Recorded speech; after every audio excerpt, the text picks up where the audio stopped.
आज हम सीधे आपको ये दिखाते हैं और जिसे देख आप समझ ही गए होंगे कि आज का हमारा डेस्टिनेशन क्या है। जी हाँ, हम हैं अभी most historic city of the world Rome में। Hello everyone and welcome back to PST travellers.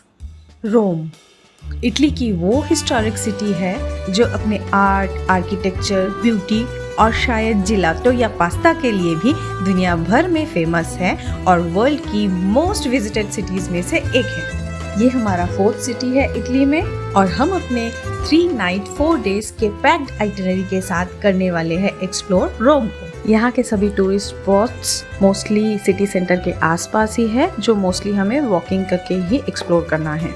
So we are ready with our comfortable shoes and let's start the day. आज हम अपना एक सीक्रेट एडवेंचर आपके साथ शेयर करते हैं। वैसे तो यूरोपियन कंट्रीज में ट्रैवल करते टाइम हमें कोई भी सिम मिल जाएगी अराउंड 1200 to 1500 के बीच में with data pack, but we dare to travel throughout our Europe trip without any SIM और डेटा। तो बेसिकली हमने अपने साथ कुछ मैप्स के प्रिंट आउट्स रखे हैं to identify the routes to different destinations of our itinerary. और truly to say it's a big adventure and अभी तक हमें कोई प्रॉब्लम भी नहीं हुआ है, but always it is advisable to opt for a SIM for your trip to any other country. हमने रोमा टर्मिनी से लाइन बी का मेट्रो लिया और एक स्टेशन के बाद पहुंचे हैं कोलोसिया स्टेशन, जो कोलोसियम के जस्ट बाहर है, और अभी हम इंपीरियल फोरम के डायरेक्शन में जा रहे हैं। इंपीरियल फोरा ये सीरीज ऑफ मॉन्यूमेंटल फोरा या पब्लिक स्क्वायर है जिसकी कंस्ट्रक्शन में लगभग 150 साल लग गए, फ्रॉम 46 BC टू 113 AD। ये सब आर्कियोलॉजिकल एरियाज या साइट्स हैं। बेसिकली इन कल्चरल रेमनेंट्स यानी सांस्कृतिक अवशेषों को डिफरेंट प्रोसीजर्स से प्रिजर्व करके रखे जाते हैं और एनवायरमेंटल और क्लाइमेटिक चेंजेस से इनकी सुरक्षा की जाती है इन हिस्टोरिक मॉन्यूमेंट्स को बचाए रखने के लिए। ये फोरा रोमन रिपब्लिक और रोमन एम्पायर की सेंटर थी। जूलियस सीजर ने 46 BC में सबसे पहले रोम के इस सेक्शन को बनाया और ये इंपीरियल फोरम बनी है सीरीज ऑफ बिल्डिंग्स और मॉन्यूमेंटल स्क्वायर्स से। ये रोमन फोरम की पार्ट नहीं है, but relatively both are closely located to each other.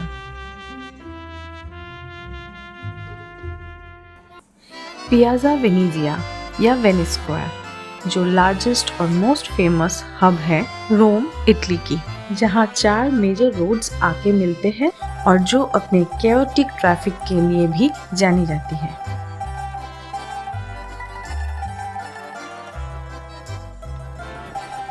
और ये जो वाइट बिल्डिंग या मॉन्यूमेंट देख रहे हैं पियाजा वेनेजिया के ऊपर, ये है विक्टर इमैनुअल II, जिसे कोई नहीं मिस करता अपने रोम विजिट में आके। ये आल्टर ऑफ फादरलैंड के नाम से भी जानी जाती है। ये मॉन्यूमेंट बनाई गई थी Victor Emmanuel II, first king of unified Italy के ऑनर में।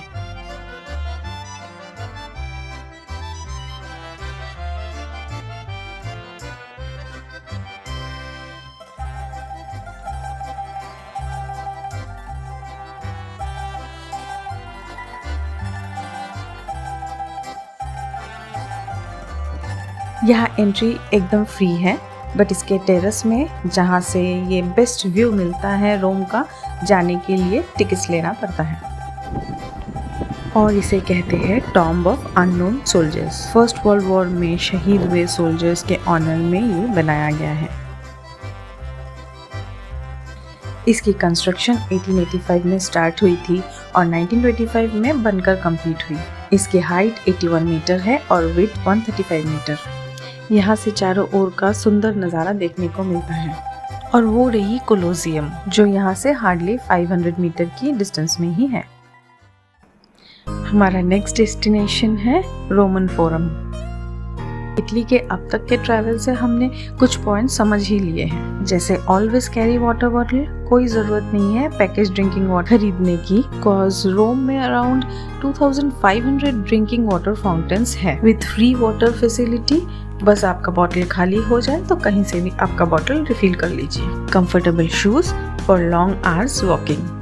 और अपने आइटिनरी को ओवर प्लान मत कीजिए, क्योंकि सिटी में काफ़ी हिस्टोरिक मॉन्यूमेंट्स हैं देखने के लिए। Choose accordingly and keep time for shopping, eating, relaxing and enjoying. Book all the entry tickets of all the monuments well ahead of your journey. Avoid करें मेजर स्क्वायर्स के पास के restaurants में dine करने के लिए. And last but not the least, be careful with your belongings. Always keep watch to avoid scammers and pickpocketers.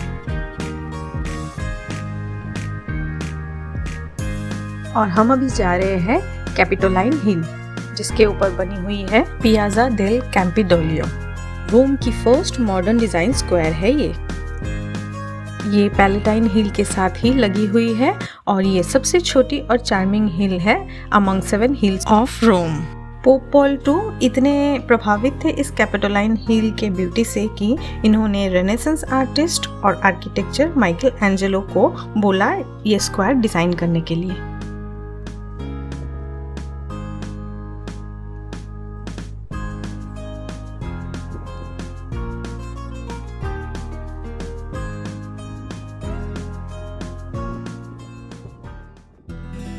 ये है arc of Constantine, जहाँ से और एक पॉइंट है रोमन फोरम में एंट्री के लिए. मोस्टली लोग कोलोसियम के साइड से रोमन फोरम में एंट्री करते हैं, बट वो काफ़ी क्राउडेड रहती है, तो वो क्राउड को अवॉइड करने के लिए ये एक बेटर ऑप्शन है कि आर्क ऑफ कॉन्स्टेंटाइन के साइड से हम एंटर करें रोमन फोरम. हमने अपने टिकट्स ऑनलाइन पहले ही कर लिए थे, जिसमें कोलोसियम, पैलेटाइन हिल और रोमन फोरम तीनों की एंट्री इंक्लूड है.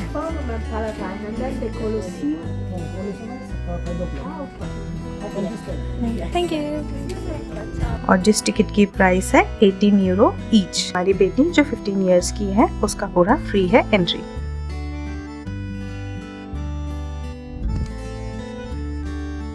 आर्च ऑफ कॉन्स्टेंटाइन जो एम्परर कॉन्स्टेंटाइन ने बनाई थी 312 AD में एम्परर मैक्सिमियस से जीतने के बाद. ये मॉन्यूमेंट एक रेक्टेंगुलर स्ट्रक्चर है विद 3 आर्चेस.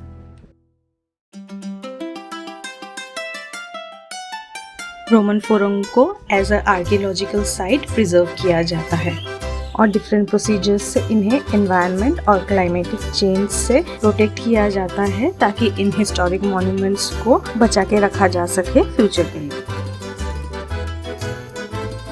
रोमन फोरम ये वो साइट है सिटी के सेंटर में जो रिलीजियस, पॉलिटिकल और सोशल एक्टिविटीज के लिए बनाई गई थी. ये फर्स्ट ओपन एयर फोरम था जो अराउंड 500 BC में बनाया गया था. ये वो रेक्टेंगुलर शेप्ड एरिया है जो पैलेटाइन हिल और कैपिटोलाइन हिल के जस्ट नीचे बनाई गई थी. आज Roman forum one of the most famous tourist sites में से एक है वर्ल्ड में, जो अराउंड 4.5 मिलियन विजिटर्स को अपनी ओर अट्रैक्ट करती है साल में. पहले ये forum as a market place या डे टू डे शॉपिंग की जगह थी. समय के साथ साथ ये जगह और कई एक्टिविटीज के लिए भी यूज होने लगी. धीरे धीरे सेंचुरीज के साथ ये फोरम और डेवलप, प्रोग्रेस और एक्सपैंड होने लगी. स्टैचूज, आर्चेस, बेसिलिकास और कई सारी बिल्डिंग की कंस्ट्रक्शन हुई लोगों के गैदरिंग को जगह देने के लिए. यहाँ इसे हार्ट ऑफ रोम कहा जाने लगा. जूलियस सीजर के पीरियड में ये फोरम ओवरलोडेड होने लगी, तो इसके आसपास और कई सारी फोरम बनाई गई, बट स्टिल रोमन फोरम सबसे सिग्निफिकेंट थी among all the other ancient forums of Rome. तो चलते हैं अभी पैलेटाइन हिल की तरफ. ये मोस्ट फेमस हिल है अमंग 7 हिल्स ऑफ रोम. ये 40 मीटर हाइट में है रोमन एम्परर से. I don't know how long it will take to reach to that hill top. Let's start the journey.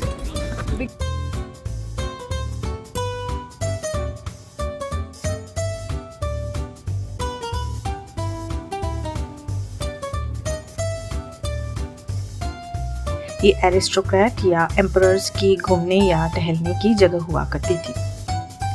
ये शायद मोस्ट फेमस साइट ना हो रोम की, बट एज ये बर्थ प्लेस है रोम एम्पायर की और इसके ऊपर से ये जो नज़ारा मिलता है पूरे रोमन फोरम और कोलोसियम का, जस्ट वर्थ बनाती है हमारे छोटे से हाइक को.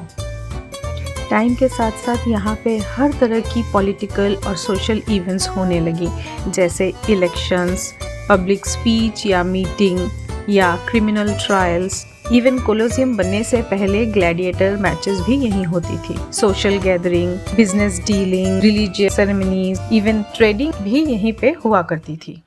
फाइनली हम आ पहुंचे हैं हमारे मोस्ट अवेटेड डेस्टिनेशन कोलोसियम में। ताजमहल के बाद ये हमारा दूसरा वंडर है अमंग 7 वंडर्स ऑफ वर्ल्ड, जिसे आज हम आई विटनेस कर रहे हैं। कोलोसियम ये एक ओवल एम्फीथिएटर है रोम सिटी के सेंटर में, जस्ट रोमन फोरम के ईस्ट में। वही सेम टिकट से हम यहाँ भी एंट्री करेंगे। ये लार्जेस्ट एंशिएंट एम्फीथिएटर है ever build and is still the largest standing amphitheater in the world today despite of its age. इसकी कंस्ट्रक्शन स्टार्ट हुई थी 72 AD में और ये पब्लिकली ओपन हुई थी 80 AD में। लगभग 1950 इयर्स ओल्ड है ये कोलोसियम। ये इलिप्टिकल स्ट्रक्चर स्टोन, कंक्रीट और वोल्केनिक पोरस रॉक से बनी हुई है। ये 620 बाई 513 फीट की है और अराउंड 50,000 तक की स्पेक्टेटर्स के लिए बनाई गई थी ये amphitheatre. Mainly Colosseum gladiator contest conduct करने के लिए बनाई गई थी। धीरे धीरे ये डिफरेंट फॉर्म के कॉन्टेस्ट या कॉम्पिटिशन्स की एक स्टेज या फील्ड बन गई। Animal hunting sports to group battles to 1-on-1 competition भी होने लगे यहाँ पे। ये आज पावर, जीनियस और ब्रुटैलिटी की सिंबल ही रह गई है रोम एम्पायर की। ये हमें रिमाइंड कराती है एंशिएंट ग्लैडिएटर्स के बैटल्स की। यहाँ हजारों के दर्शक भरे होते थे सिर्फ ग्लैडिएटर्स और मौत की लड़ाई देखने के लिए। इवन लायन जैसे एग्जॉटिक एनिमल्स के साथ भी फाइट कराए जाते थे इन ग्लैडिएटर्स की। अगर ग्लैडिएटर अपने फाइट में हार जाता था तो उनका फैसला स्पेक्टेटर्स के ऊपर भी छोड़ दिया करते थे।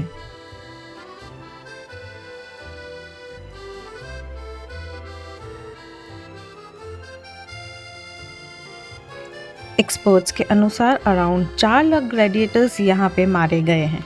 उस समय की ये ब्रूटल डेथ ऑफ ग्लैडिएटर्स या एनिमल्स, स्लेव्स, कन्विक्ट्स या प्रिजनर्स की most popular kind of entertainment थी रोम की।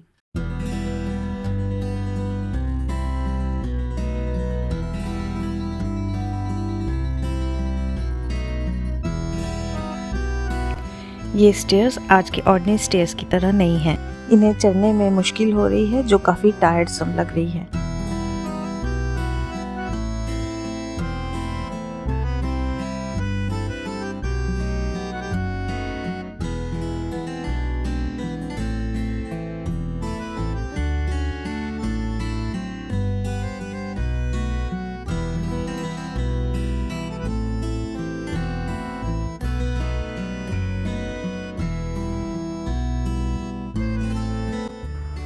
चार मंजिला ऊंचाई की है ये कोलोसियम। ये सभी मॉन्यूमेंट्स को as a archaeological site preserve किया जाता है रोम के हिस्ट्री और कल्चर को बजाय रखने के लिए।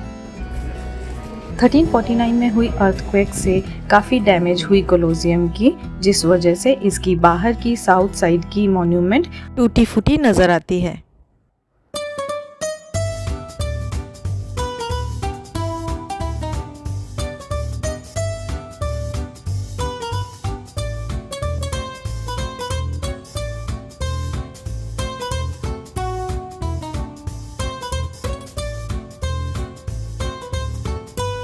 आज का दिन काफ़ी हेक्टिक था।